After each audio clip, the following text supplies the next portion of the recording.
Yo, this is Plugabens and Time have come. The Lion tell them one story. This is Lion's sketch. What do you have to tell the people about Ras Tafari? Light to the world. The king of kings and the conquering line of the tribe of Judah. I like himself. Where's rightful ruler? Hey yo! Eli! Hail them high, hail the black king on the 23rd of July. So tell them guy who praise God up in the sky, it's a lie. The Almighty living on your night. From ancient time them a try. Them Romans know them just open them suit and ties. Criminals ain't got no alibi, they stole my people. Then them comes without them genocide. Are you talking about slavery? Them couldn't kill. The lion will come conquer Judah tribe. Go through tribulation, and I strive, see sufferation, and I still rise. That's why we tell them in America, live Rastafari in every ghetto area. We come to tell them in a Toronto, straight at. When you hear my story is a story. So after that, when I broke up with the youth, he had a friend that was my friend as well, and he would have everybody call my phone to get us together. He even had Warrior King call my phone because we were into the sound, and he used to get dub plates and stuff, so he had those connections. So he spoke with Warrior King, and Warrior King I'm big up Warrior King, because Warrior King, I'm a brethren. We're going to have him on this platform. I hope he's a true Warrior King, because I always wonder, but he sounds like Warrior. He probably don't remember, but I used to love Warrior King's song back then, and he called me and he said, he sung to me and he said, you know, the brethren really love you, Ray. And then another youth call, which was his friend, was a young Bobo brethren.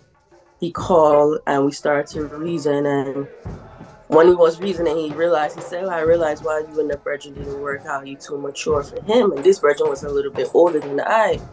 So me and this brethren was just friends, but from that initial conversation was like a spark had built between I, and he was trying Bobo Shanti, and he would go to Miami, to the EABIC in Miami, and while he was in Miami, one night I had a vision again, and in the vision, me and the brethren was reasoning, and I said, there's no king man out there for me, and he looked to me and he said, I'm here for you, and I woke up.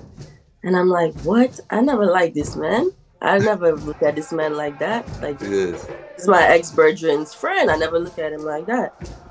But that vision was so strong. I had to tell him. I just felt compelled to tell him. And when I didn't tell him yet, I told his friend. And his friend's like, you should tell him, because his friend knew that he was checking for me the same way. So I eventually told him when he came back from the EABIC in Miami, and he said to me, you know, I was at the sea and I was praying for you. And this is what he said to me. So that's how we connected, and that became my child father, my first child father. Okay. So we started to try Bobo Shanti together, and we started going to Miami, EAB, ACI, and I was only 18 when we started to try. Okay, so it was a young age. And why do you think that first connection did not work out? With the initial connection, or my child? With your child's father? Well, we stayed together for 6 years. Okay. We were young. I was very young. And I'm just going to be honest on this interview. And this brethren had a double life. He had a child mother, which I knew. And he had 2 children already, which I knew. But the conversation that we were having is she didn't want to try Rastafari. So they were broken up, and we initially started dating. He was coming to my house. He was staying by my house. And I didn't know that they were still dating or whatever the case may be. And I want us to be honest, because my audience is 95% brethren. And one of the tagline is that we're cultivating Rastafari brethren to lead a prosperous Rastafari future. And I talk about sexual discipline on my channel. You know what I mean? That's one of the pillars that we try to push within the Lion Pride. So you said the brethren had a double life. Yeah, he had a double life. And I'm very known, so ones will know this story, but they won't know. They know the story that they think they know. And I don't want to get too deep into it, but just generally, because we want to provide lessons and solutions, not to condemn a bridge. And I know the bridge and probably I'll go watch this video because Lion Voice Network is one of the fastest growing platforms in the Rastafari family. So me know the grassroots them plug in, so someone I will show it to him. So I don't want to feel like we're attacking. No, it's not attacking, and it's my story, it's my truth. Exactly, and exactly. I'm not worried about that. So yes. Yeah.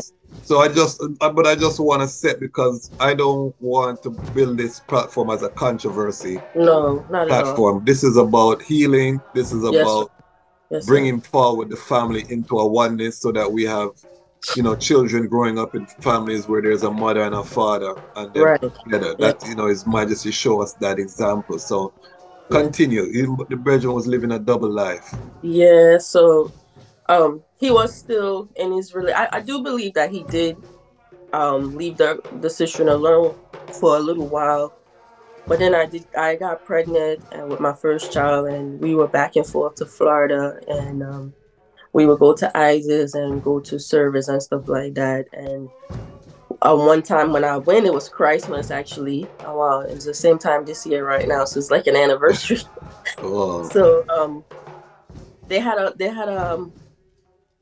call, a group call with everybody, and ones were saying little comments about a brethren and his child mother coming to the celebration and one leaving, and I didn't pick it up that it was me they were talking about at first, until I realized that Citron did eventually tell me, like, you know, at the time they were doing delegation service, and the youths were supposed to get delegated. So I only had my one child, and she was only almost 1 year old.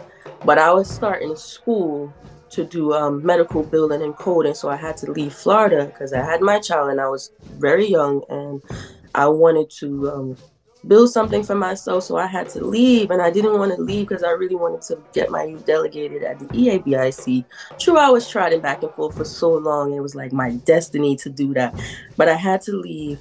And the day that I left, his daughter came, but I didn't know at first until I was leaving, and he told me, he's like, I gotta tell you something, you're leaving and she's coming, the youths are getting delegated, because he have his other youths with the daughter. And I'm just like heartbroken, because I'm like, well, why didn't you tell me? Or why wouldn't you keep the youth, our youth, so she could get delegated same time, if that's the case, you know? So that was how I kind of really start to realize, you know, what was going on. Okay.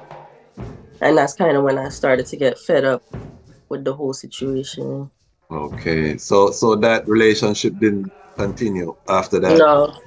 All right. And big drama. No. Big drama, yes. And this is very common in our community. Yeah. And you know, I'm telling the brethren they have to be honest with the sister and them if they're going to keep multiple queens, you know.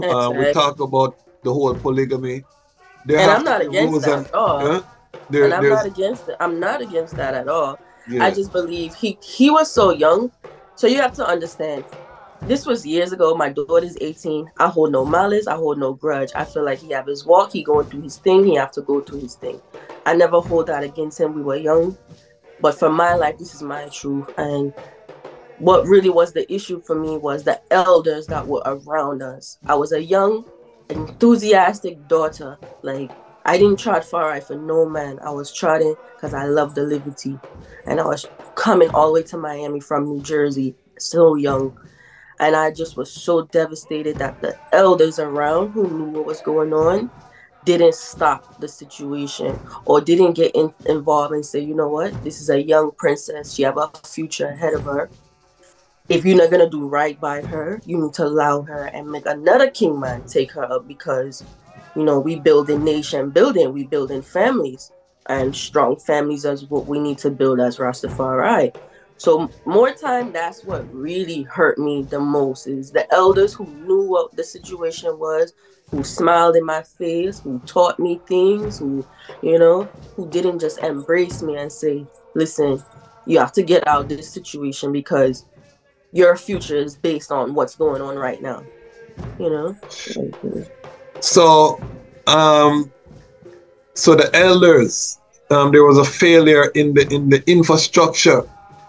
To me, because I believe so. Yeah, and this is a good reasoning, because I think that the village, it takes a village to raise a child. It takes a village to cultivate, and that's one of the things that I want to do, is to create that kind of virtual village, because we have to have this conversation. It's uncomfortable for a lot of us, but we have to bring it to the light so that we can. Right. If there's a next young sister and she doesn't go through what I went through in terms of not being supported, you know what I mean? And we really have to look at arranged marriage, and being strategic in terms of making sure that when ones come forward with that zeal as youths, we can make sure they get a good king man, or they get a good queen, you know what I mean? So that we can have. And there were so many Rastafari brethren them times that now you don't see as much. But back then there was a lot of young brethren who didn't have youths, so it was like, if you don't want the situation, or if you want to have your cake and eat it too, be fair, be honest, have that reasoning, give ones a chance to, have a foundation that's honest, and we can work things out, because children are involved. You have to be a mature being. You have to have sense. You have to make, like, once feelings and emotions are involved, you have to learn to let that go and deal with what the actual foundation is.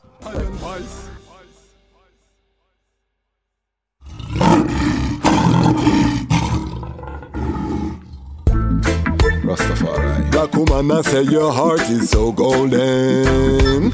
I know you were chosen. This world cold, but your heart never frozen. Anyway then, black woman, I wanna see you smile again. Wanna see you walk beside the Nile again. Wanna see you raise the African child again. I wanna see you living in style again. Then, black woman, I wanna see you rise again. Take time, look in your eyes again. One touch, nature rise again. Black woman, don't be surprised again. Then, black woman, look how she work and slave. Right by my side down in a this slave trade. History can record the sacrifice she made. Reparation can match all the price she paid. She now go live like no mice that freed. So I and I the lion of is strong and brave. She says she love the way the king of kings I praise. Plus me no trim nor shave. Anyways, well then, black woman, I wanna see you smile again. Wanna see you walk beside the Nile again. Wanna see you raise the African child again. I wanna see you living in style again. Then, black woman, I wanna see you rise again. Take time, look in your eyes again. One touch, nature rise again. Black woman, don't be surprised again. Then, black woman, I know he hurt you bad. You grow with your mother, never know you're dead. Your boyfriend a beat you anytime he mad. Plus you not get no joy from the job she have. But she not go second for no life that's sad. Work too hard for no happy and glad. She search for your man, we got a righteous strat. She find a man with a red, gold and green flag who never brag. Black woman, I wanna see you smile again. Wanna see you walk beside the Nile again. Wanna see you raise the African child again. I wanna see you living in style again. Then, black woman, I wanna see you rise again. Take time, look in your eyes again. One touch, nature rise again. Black woman, don't be surprised again. Then, you're always welcome to come home. She's searching for a love is real, and she don't wanna be alone. She says she wanna love that she can feel. David offspring's on the throne, and I know that he loosed the 7th seal. Babylon dear falling down, that is just what the prophecy revealed. Well then,